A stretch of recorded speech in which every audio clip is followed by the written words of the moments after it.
is Adziri. Today I'm going to be making a video talking about IVHQ and my experience. I recently went on a volunteer, well not recently, now it's been quite a while. I've honestly been wanting to film this video for quite some time and I'm finally getting around to it and finally doing it. I'm making this video for any of you who have questions because I know I had a lot of questions about the whole experience and how it is, especially if you're going on a solo trip. So if you're going by yourself like I did, I know it could be a little bit scary sometimes. So I wanted to just make a video, answer any questions, hopefully. So yeah, I'm making this video to hopefully encourage you guys to just take the plunge and do it, step out of your comfort zone and travel to a new country and just do some good. You honestly, at the end of the day, like you're doing good. Like you're doing good for the community, you're doing good for the people, and you're doing good for yourself, most importantly. Yeah, it's just all around, you get such an awesome experience. So I'm going to separate this video with timestamps with different categories. That way it would be easier to maneuver, and whatever you are interested in hearing information about, it would be easier for you guys. So I'm going to be doing time frames from here on out, and I'll list them down below in the description so you guys can go ahead and fast forward to whatever part you would like. So I went to Lima in August of last year. So I went August 2018. I went by myself and for a duration of 2 weeks. It was an awesome experience. I went through a part of IVHQ, which for those of you who don't know, it's International Volunteer Headquarters. I'll definitely link them down in the comments below so you can check out their site, check out all the different countries that they have and programs, because they have so many. I fortunately went to the Lima, Peru program, and I did the child care program. And the child care program entails you volunteering in orphanages. All right, so once you arrive to Lima, Peru, you will get off the plane, get your luggage, and there will be a man standing there with a name on a piece of paper, and he will be a part of IVHQ. He'll just say, welcome to Lima, and take your luggage. He'll help you with your luggage, very nice, and he'll take you to the car. And it's just gonna be a regular car, so don't freak out, be super comfortable. He's like he was like the nicest guy ever. So yeah, and when you do first arrive, it is a huge culture shock. I'm not gonna lie, like it was, especially coming from California, I'm from the US, you know, it's a huge culture shock once you arrive. But just my biggest tip that I can give anyone who wants to go on this experience is go in with an open mind and a humble heart, like bottom line. Because if you don't, this experience will probably not be the best for you. At the end of the day, what you put in is what you're gonna get out. And that's exactly what happened with me, and I had an amazing time. I loved it, like I said. So yeah, he picks you up, he either takes you to a volunteer house or he takes you to at-home stay, depending on how the accommodations were. So I personally was at the volunteer house and it was awesome. I stayed in a volunteer house with quite a few other volunteers. And the great thing about the volunteer house is that you get to meet these friendships. You get to build friendships, form friendships. And these people are going to be with you throughout your whole, stay. Some people are also doing 2 weeks. For me, there was quite a few people in the house that were only doing 2 weeks. Other people are there for a month, or some people are even there for 6 months and they've already been at the house. They've been at the house for a while. And yeah, like at the end of the day, I love the volunteer house. The volunteer house was an awesome experience. I got to build some awesome friendships there and it was just awesome. The rooms personally, so my room, I had 4 other volunteers in my room. There was 2 bunk beds and a single bed and one restroom. So each of the rooms have one restroom that you all share with as volunteers. Alrighty, and now I'm going to be talking about the food at the volunteer house. So I get fed 2 meals a day, so you get lunch and dinner, and then there's breakfast, but breakfast is more laid back. It's more just breads, cheeses, meats, and like juices. You could just serve yourself. You get up pretty early to start your day. Yeah, the food is really delicious. The cook that they have at the volunteer house, she was amazing. She made some awesome dishes for us, mostly containing meat, potatoes, and veggies.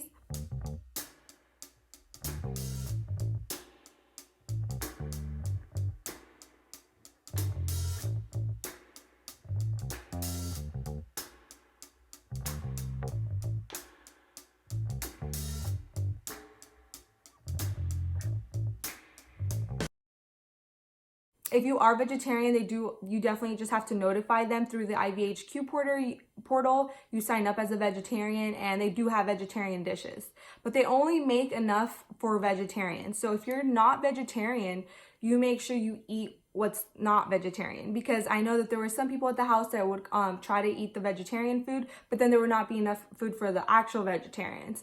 So if you are vegetarian, just make sure you let them know so you have enough food. And yeah, it was honestly, the food was just delicious and I can't complain. I also did eat, I like to just had local cuisine, so I did eat outside of the house every time we would go out or grab drinks. I would try the local food as well.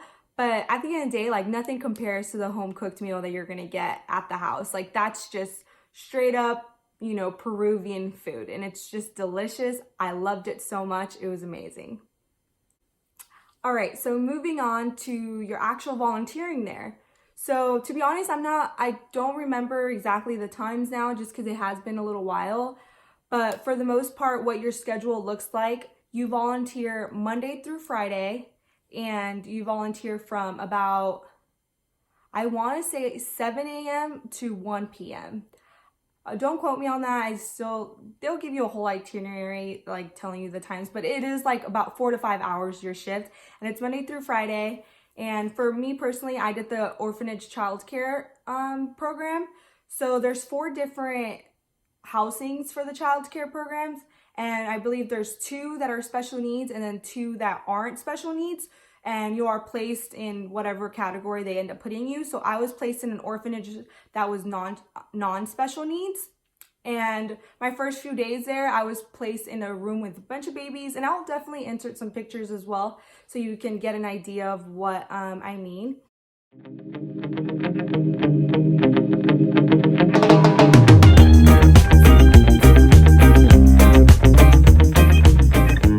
So yeah, I was placed with babies, and I was taking care of babies. The work consisted of pretty much just helping. So you're not alone in the rooms. You're also paired up with a worker at the orphanages. So each room has 1 to 2 workers. So for the babies' rooms, they have usually 2 workers because it is a lot. I was placed in a baby's room from 6 months to 2 years old. And yeah, honestly, it was such a fun time. Like, they were the cutest little babies. And my work consisted of mostly just helping the 2 mamas. That's what they're called there. So you would help the mamas just like prep food, or help them go get stuff from the kitchen, help feed the babies, put them to sleep, and mostly play with them, you know, play with them during the day, because you're pretty much just there to help them. Because at the end of the day, these mamas, there's just 2 of them for like 10 kids, you know? So it's a lot. If you think about it, 6 months to 2 years old, this is the most that they cry, they sleep, and they eat, and just constantly just super hyperactive, you know? So this is like the time where you can genuinely just help them out and just do the best at anything that they, you know, would like you to help them with. But you definitely don't do anything too crucial, to anything that's gonna put you in danger or the kids in danger. You just pretty much just play with the kids. You also, the mama will ask you to just walk with the baby, or, you know, walk with the little older ones, so toddlers like 2 to 3 years old. She'll ask you to walk around the orphanages with them, just so they can get outside. But for the most part, they're just in the room. So like, your job is just to help the mamas out and just play with the babies, you know, distract them and just have a good time with them, make them laugh and make them smile. And yeah, it was an awesome time. So that was like the first few days. And also, mind you, when you are placed in a room, you are there for the rest of the 2 weeks. You can't change from room to room. I personally ended up moving to an older children's room after the first few days, just because I didn't feel like I could make the most impact in the baby's room. Like, I really wanted to make connections with older kids, and just to be able to, first of all, yeah, build connections, play with them, and hopefully keep in contact and, like, you know, go back. So when I do go back, you know, they'll remember me, etc. But you are not supposed to move. So you're supposed to stay in one room until the remainder of your 2 weeks. And the reason that they do that is because a lot of these children have been abused. They've been neglected.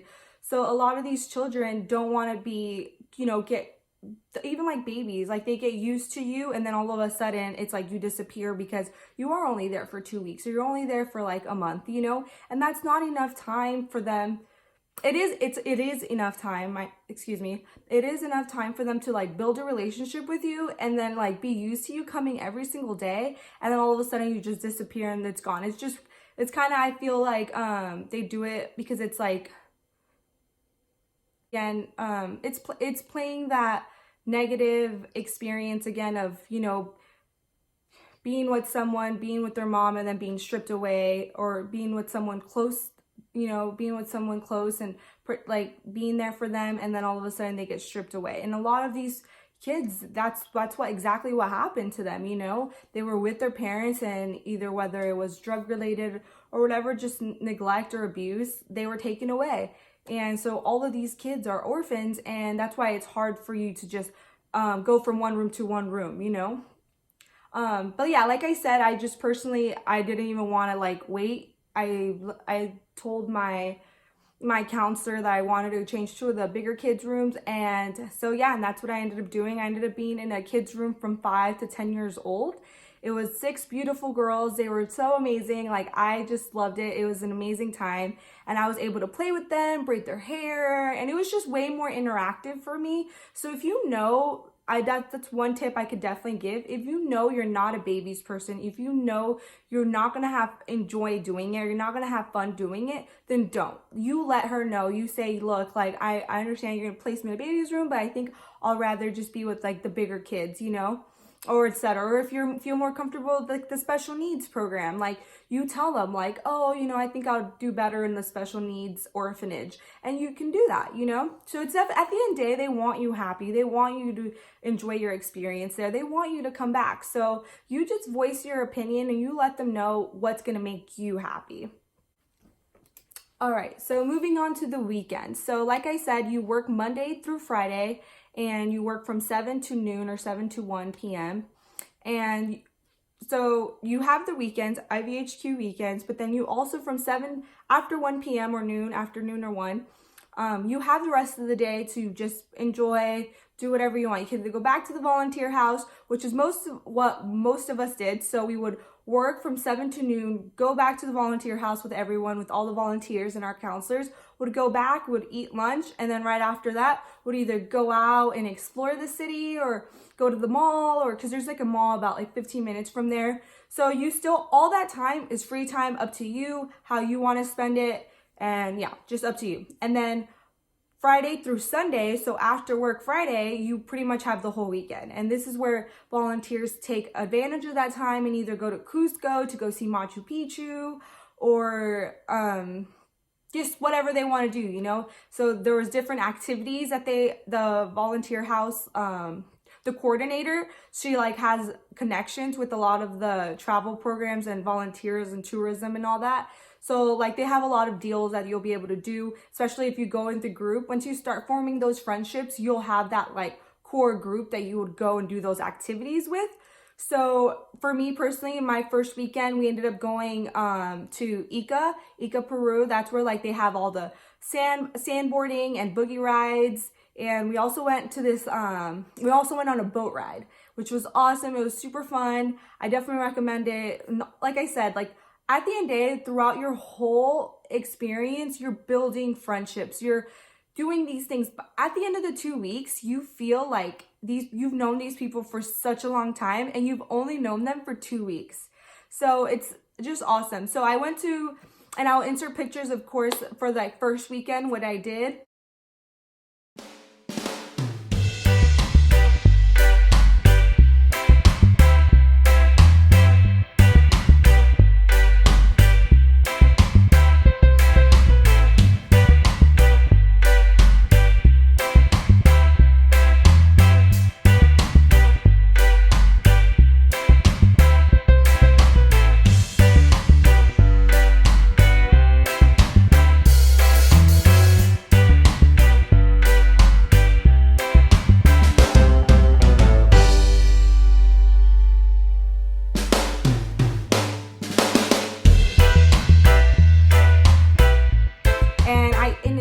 cheaper when you have that like group of friends and like the group of volunteers, because the group rates are much cheaper than individually. So yeah, that's my IVHQ weekend 1. And then my IVHQ weekend 2, which was my last weekend there, right before I went home, we flew to Cusco. So we went to Cusco, we rented an Airbnb, we did go see Machu Picchu, and same thing with Machu Picchu. I'd recommend not to book anything beforehand. You just wait until you arrive there, and then with the coordinator, she like has a connect with his name's Ahmad. I don't know if she does it with him every single week, but Ahmad was awesome. He was just so hands-on with us and making sure that we were safe, making sure giving us the right directions, and just being so clear with what we needed to do and how to arrive to places, and like the trains we needed and the buses and everything.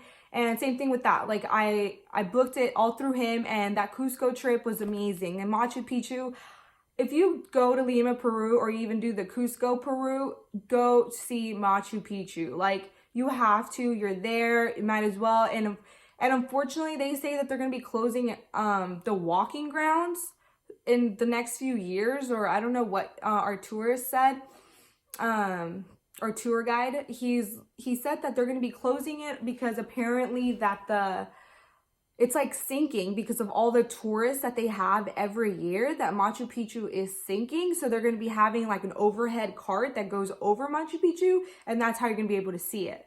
So definitely take advantage. Go see Machu Picchu, one of the 7 wonders of the world. It's awesome, beautiful. You won't regret it.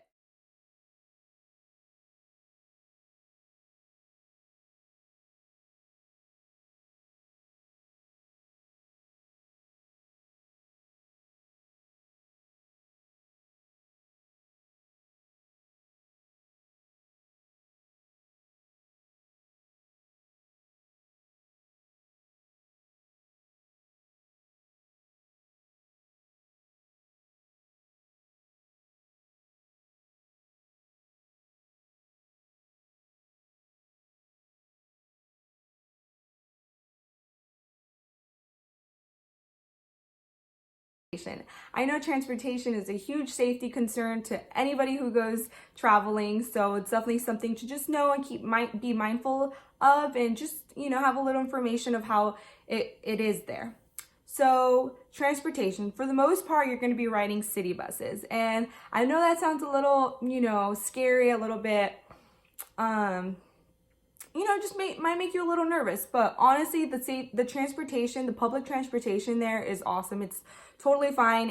And like any other city bus, obviously it's not so modern as a regular city bus, but honestly, like, it's super. The only thing, if you don't like standing on buses, you're gonna have a huge problem there, because half of the time these public buses are super packed.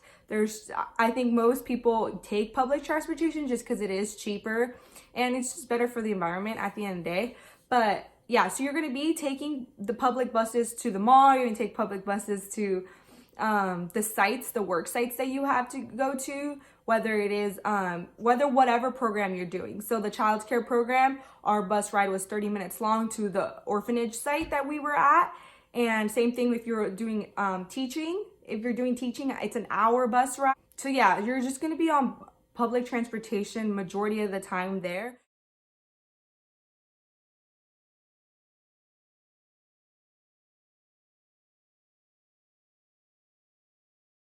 And of course, you're going to be taking taxis. I know we did take taxis mostly on the weekends, like when we would either go to bars or restaurants or whatever, just like nightlife, we would take taxis.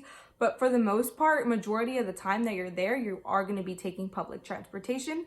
But like I said, like, please don't be scared. Don't be hesitant. Just keep an open mind, because honestly, it was so safe there. Like, I know that I was a little bit just wary, just because I am, you know, I was a solo female traveler, like, and it was my first, well, actually it wasn't my first time solo traveling, but still, it was, you know, it's still scary at the end of the day. You're in a new country that you've never been to before, so it's a little scary and it's a little nerve-wracking. But honestly, guys, like, it is so safe there, especially like where the volunteer house and most of the homestays are at.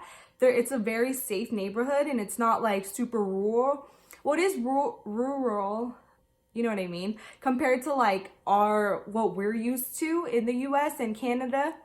But at the end of the day, like I said, it's pretty safe. Then they'll even tell you. So there's an orientation on your first night that they'll tell you all the safety concerns and anything that it's gonna help you have a safe trip there. And one of the tips that they let you know is that take a taxi with numbers on it, because there will be some people and like that they look like taxis, but they don't have numbers on them, and they'll try to pick up tourists, you know, and they might be unsafe first of all, and then they're just gonna rip you off. They're gonna rip you off and how much money you're gonna spend on them. So definitely just be safe and look at numbers, and yeah, you should be fine. And say, like I said, we did take Ubers also, so Ubers were safe there too. But if you want to be extra safe, obviously take a taxi, but the Ubers were just a little bit cheaper. Alrighty, and lastly, I just wanted to just say a few tips. You know, like I said, number one tip, just go in with a open mind and humble heart. At the end of the day, you're there for the good. You're there to help. You know, that's the main focus that you're going to. Because if not, then you'd just be taking a trip. You'll take a tourism trip. You didn't have to do a volunteer trip, you know? So definitely just have an open mind and have a humble heart and enjoy it. What you put in, you're gonna get out. So just enjoy your time there and just build friendships, talk to people, get yourself out of your comfort zone, you know? Like at the end of the day, this is a once in a lifetime opportunity. Like not a lot of people get to do that. And the fact that you're able and you put yourself out there, you decided to let me book that trip, make it worth it, you know? You don't want to go on this trip, waste all this money, you know, just to have a miserable time. So I'll just have an open mind and a humble heart. So if you did find this video helpful and resourceful, please click that thumbs up button and also subscribe. It would mean the world to me. And yeah, thank you so much, guys. Thanks for watching. Bye.